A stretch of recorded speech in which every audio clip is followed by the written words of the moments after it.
លពូនទាំង3ឈប់សិនមុននឹងយើងបែកគ្នាសុំសួរប្រស្នាខ្មែរប្រមាណម៉ាន់អូខេ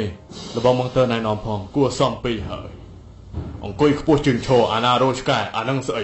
ប្រស្នាមួយនេះពិតជាមិនដឹងថាត្រូវឆ្លើយយ៉ាងម៉េចនោះទេឈោងអានេះឈោងអានោះឈោងអាណាតើជាអ្វីដែរទៅគ្រាន់តែឈោងនេះឈោងអានោះឈោងអាណាជាប្រស្នាដែរ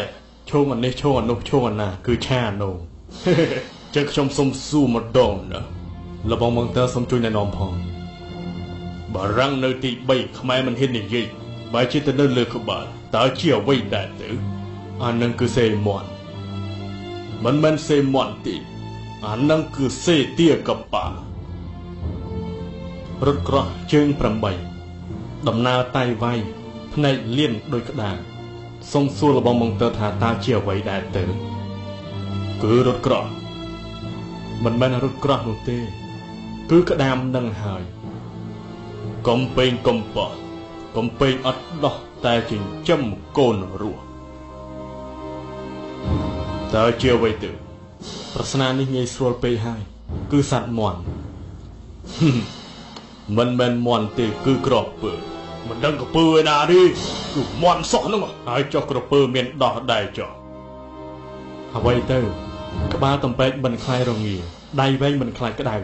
អានឹងគឺលោហានទាំង12មិនមែនទេគឺវេសំឡ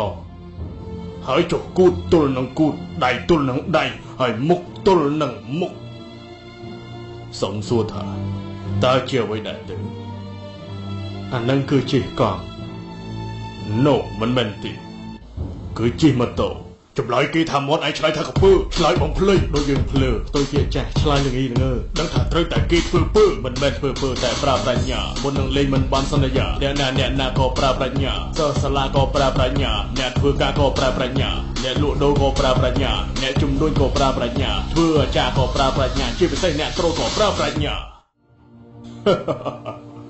ខ្ញុំសុំសួរអ្នកទាំង3ជាលើកចុងក្រោយបើទៅដល់កម្ពុជាបើចង់ទៅដើរលេងធម្មជាតិព្រៃភ្នំស្រស់បំព្រងចង់ជិះសេះជិះរថជិះទូកមានកន្លែងស្នាក់នៅដែលមានផាសុខភាពហើយមានអាហារឆ្ងាញ់ចាំទទួលតើយើងត្រូវទៅកន្លែងណាគឺរមណីយដ្ឋានគិរីរម្យពិតជាត្រូវណាស់គឺរមណីយដ្ឋ